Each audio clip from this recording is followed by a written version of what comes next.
Hamıya salam. Analitik cəmiyyət sizinlədir Guru Markets.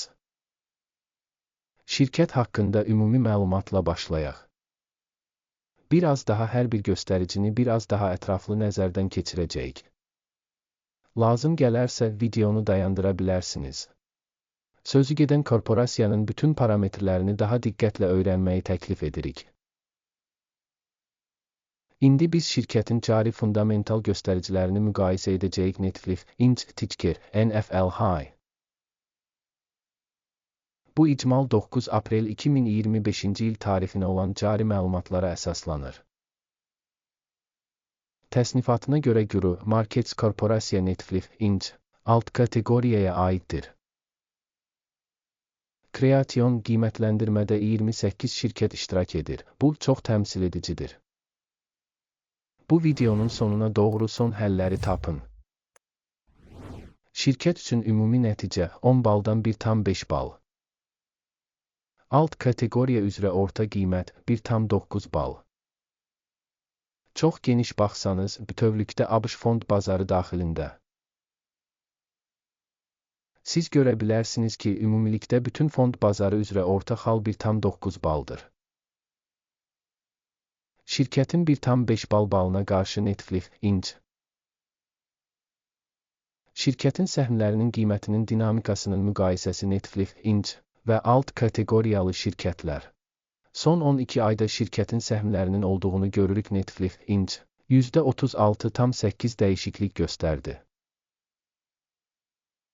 Alt kateqoriyadakı qiymət dəyişikliklərinə qarşı %17,1. Bu, heç nəyi açıq şəkildə göstərmir, lakin bu faktı nəzərə almaq lazımdır. Şirkətin bazar kapitallaşması Netflix, Inc. $372,3 milyard. Alt kateqoriyanın kapitallaşması isə $588 milyard. Netflix, Inc. 63,294% paya malikdir. Bu, alt kateqoriyanın əsas lideridir. Şirkətin balans kapitallaşması $24,72 milyard. $136 milyard alt kateqoriya kapitallaşması ilə. Netflix, Inc. 18,135% pay təşkil edir. Bazar və balans kapitallaşma paylarını müqayisə edərək aşağıdakıları görürük. İşğal olunmuş pay Netflix, Inc. Alt kateqoriyada bazar dəyəri qiymətləndirildikdə 63,294% təşkil edir. Balans dəyəri 18,135% təşkil edir. Bu, bazar dəyərinin payından 71% azdır. Şirkətin bazar payının və alt kateqoriyanın balans kapitallaşmasının qiymətləndirilməsi, PIS, -1 bal. Təşkilatın maliyyə öhdəlikləri 18,45 milyard dollar təşkil edir. Kapitalın 73%-ni kapitallaşmaya olan borclar təşkil edir. Şirkətin borcları üzrə reytinq, dözümlü, 0 bal. Şirkətin bazar qiymətinin mənfəətinə balansı 42,7-yə uyğundur. 43,3 alt kateqoriya üzrə orta göstərici alt kateqoriya üzrə orta göstəricidən 1% aşağıdır. Alt kateqoriyadakı şirkətlərlə müqayisədə səhm qiymətinin mənfəətə nisbətinin qiymətləndirilməsi yaxşı, 1 bal. Son 12 ayda mənfəət $8,711 milyon olub. Gələcək 12 ay üçün proqnozlaşdırılan mənfəətin $11,544 milyon olacağı gözlənilir. İndikindən 32,5% çoxdur. Alt kateqoriya ilə müqayisədə təxmin edilən gələcək mənfəətin qiymətləndirilməsi yaxşı, 0,5 bal. Şirkətin qiymət-satış nisbəti 9,6-dır. Alt kateqoriya üzrə orta göstərici 3,5-dir və alt kateqoriya üzrə orta göstəricidən 174% yüksəkdir. Alt kateqoriyadakı şirkətlərin göstəriciləri ilə müqayisədə fond bazarı dəyərinin gəlir göstəricilərinə qiymətləndirilməsi, PIS, -1 bal. Son 12 ayda gəlir $38,880 milyon olub. Gələcək 12 ay üçün gələcək gəlirin ilkin olaraq 51,520 milyon dollar olacağı gözlənilir. Bu, indiki vaxtdan 33% çoxdur. Alt kateqoriyadakı şirkətlərin göstəriciləri ilə müqayisədə proqnozlaşdırılan gələcək satış göstəricilərinin qiymətləndirilməsi yaxşı 0,5 bal.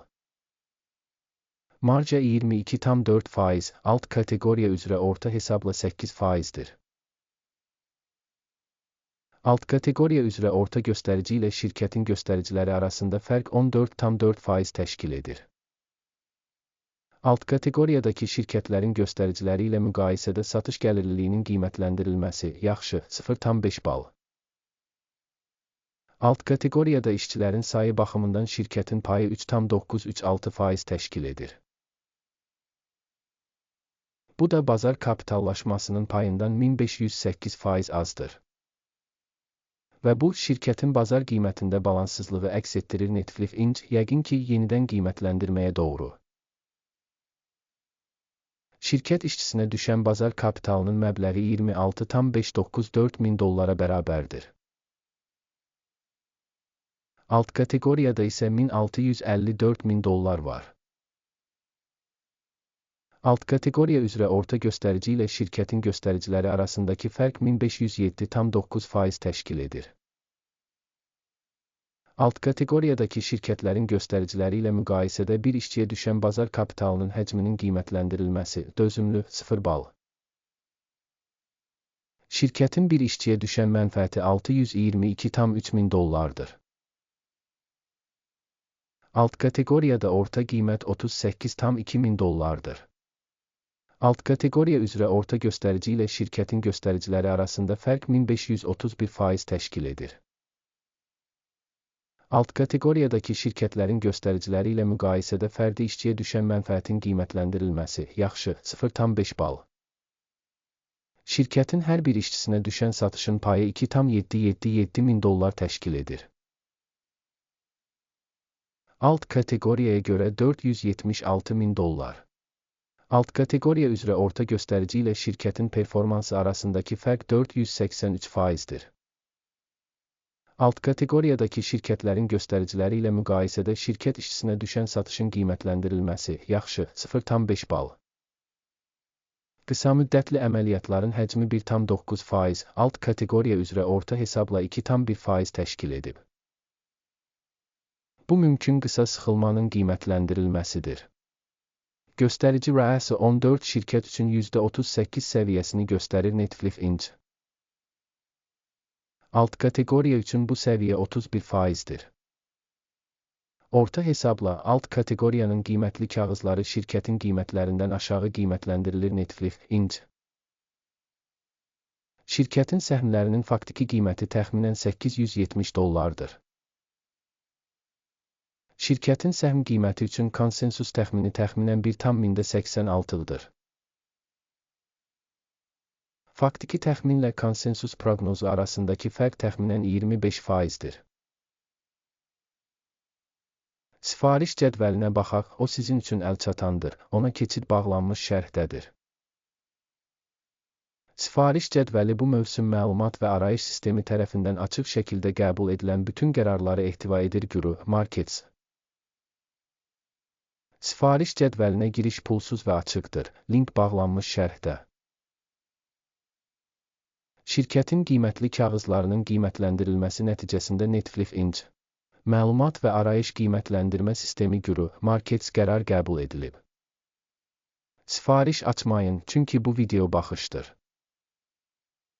Sona qədər izlədiyiniz və informasiya sistemindən istifadə etdiyiniz üçün hamınıza təşəkkür edirəm. Guru Markets. Siz ən yaxşı tamaşaçısınız.